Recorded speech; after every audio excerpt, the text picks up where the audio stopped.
Hello YouTube, another Lovell Explains Why video.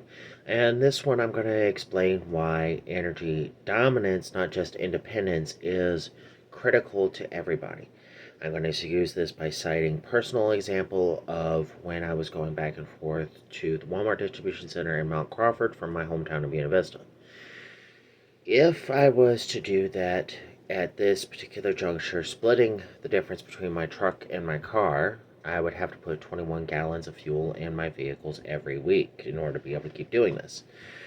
That came up to a whopping $84 per week, or about $336 a month. Similarly, if it was still $235, what it was just before Joe Biden took office at $235, it was $136 less, almost half. That means that I would have been able to get back and forth more easily, and it wouldn't have been as big of a deal because I would have had a little bit more money to spend elsewhere in the economy. Whether it was to, say, get a better Bluetooth headset or get a webcam instead of just doing it on my phone. It would have made it so that way I would have been able to save up more, so that way when something like the neuropathy had actually made it so that way I was not able to work, that I would have been able to last longer until I was able to either A, get back to work, or B, find a short-term disability solution, and or at the very least be able to try and get to the point where my YouTube channel takes off well enough that I could actually draw a paycheck from that. I would have had more options, more time. Now, with that being said, I did not have that more options, more time. There were days that I was going to the distribution center and I was looking up and seeing $4 and change for diesel and eventually $5 and change for diesel. And I was also seeing $4 a gallon for gasoline. So I was spending $84 a week just to go back and forth to work. That was, at most, my car has enough range to do 3 trips, so even if I cut my truck back by 1, the truck would have expended approximately half the tank, and my car would have expended pretty much the entire tank. So 17 gallons, and let's see, that would have put it well over $60. It would have put it at about 68. Oh, wait. Yeah, $68 just to go back and forth for 1 week. And I'm not going to do the math for 235, but it gives you a little bit closer an idea. And I'm sure a lot of everybody out there who goes and commutes to work every day has seen a similar discrepancy. The same product costs almost twice as much. And because of the fact that diesel is the fuel of choice for truckers, because most of the rigs are made to use it, it has actually jacked up the cost there. And guess what? Norfolk Southern, CSX, and all the other train companies also primarily use diesel. So everything that you buy in the stores has also similarly gone up. So the price is almost 50% higher for the exact same thing. And all of this goes straight through the fact that we do not have energy independence anymore, and we certainly do not have energy dominance. Energy dominance would make it so that way not only Russia would not have been able to do this because you need a robust economy to conduct an attack in the first place, and they had one. We gave it to them when we let oil prices go over $100 a barrel again. Now, it also empowers Iran, who recently lobbed missiles into Iraq, violating international airspace, and it was arguable that they were targeting Americans. People who downed the Operation Iraqi Freedom were talking about no blood for oil. Well, you've got heaps of it.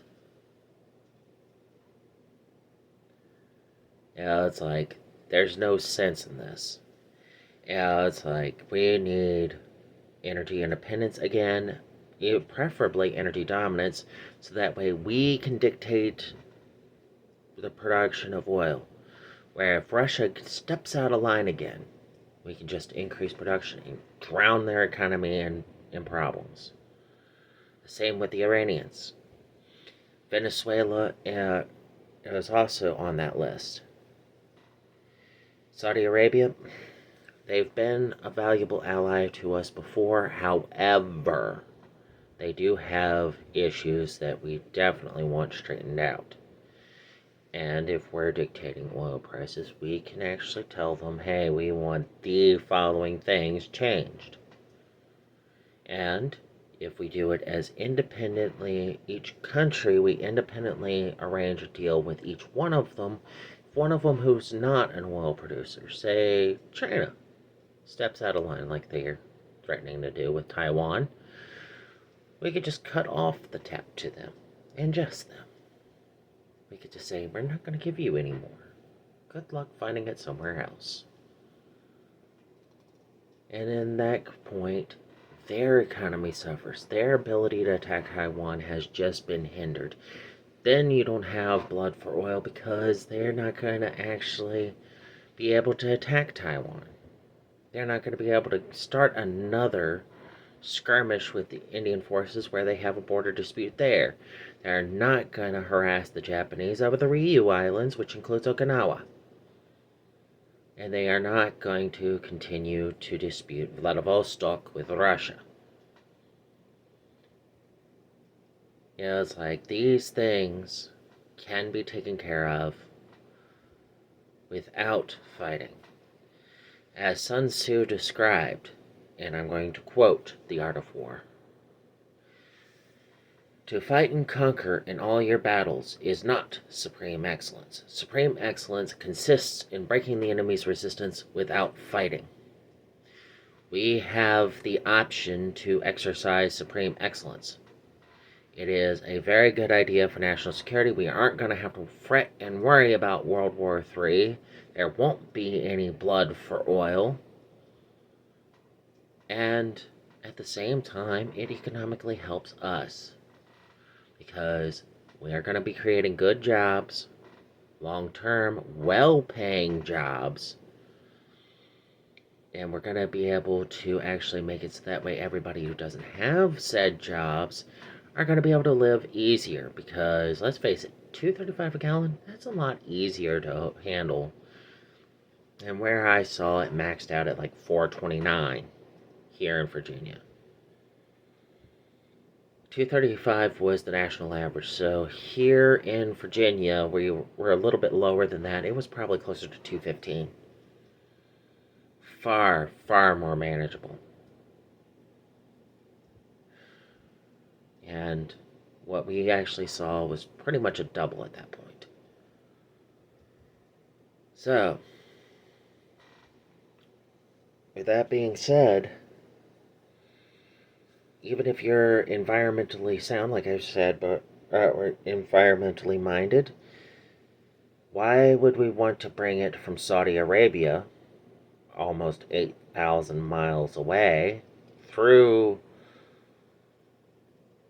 the Persian Gulf, through the Indian Ocean, probably through the Suez Canal, or in through the Mediterranean Sea and across the Atlantic, when the Gulf of Mexico is less than 100 miles away? Or when we have the ability to produce the same, even better quality oil in Texas or Pennsylvania. Why would we want to empower the Iranians? Why would we want to give the Russians more leverage?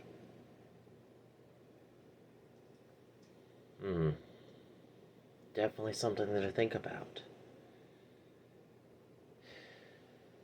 And it'd probably be better for us if it was produced off the coast of Virginia, where I know there's some oil reserves that are available to tap into. If we sent it 3,000 miles across the pond to England or to France, where from there it can be piped to, say, Germany. At that point, our NATO allies would have our backs quite a bit more. It's one of those cases of where the energy dominance would solve quite a bit of our foreign policy issues and would solve a great deal of our economic woes as well. If the companies that they have to pay electric bills too,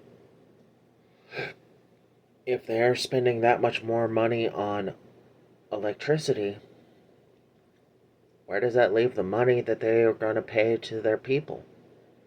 Not as much.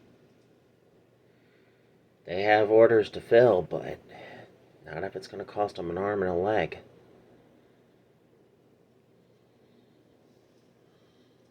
So, energy dominance in the short term would solve quite a bit of our solutions. And yes, I agree that there is an alternative to oil. It does not rely on solar panels and wind, which have intermittency and dilutance issues. After all, the wind doesn't blow all the time, and the sun doesn't shine every day. It doesn't shine all the time either, even when it is a clear day. Because after all, there's this thing called night.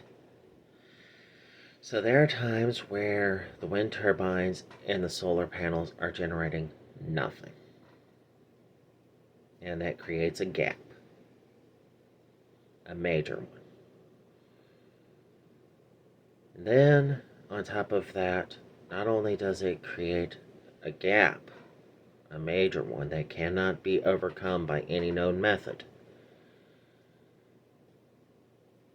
but you still need, because of the intermittence issue, you still need coal, oil-fired, nuclear-fired energy sources to cover the gaps. So, how does that make sense? And so, that being said, perfecting fusion and going into that perpetual motion machine that I covered in part 1 of Energy Independence is going to be a crucial step, because a fusion reactor can run all the time once it's viable. And we're working on it. And we're getting there. And a nuclear reactor is viable all the time. And I know hydrogen fuel cells work all the time. I've used them. So, there you go. Now you don't have to rely on oil and coal-fired plants anymore. And when it comes to those companies, they can adapt. And after all, coal is still an important, intricate piece to producing viable aluminum. It is one of 2 power source methods that is capable of doing so. And the other one is not very viable at all because it requires heaps of water. But you still need coal-fired to make viable amounts of aluminum. So, if you like your beer cans or you like your Pepsi in a can, well, guess what? You're supporting coal. And the oil companies make 6,000 products. Taking a few off the table won't kill them. So even if it's 200 years later, you're probably going to see a form of ExxonMobil still standing. Same with Shell, same with BP.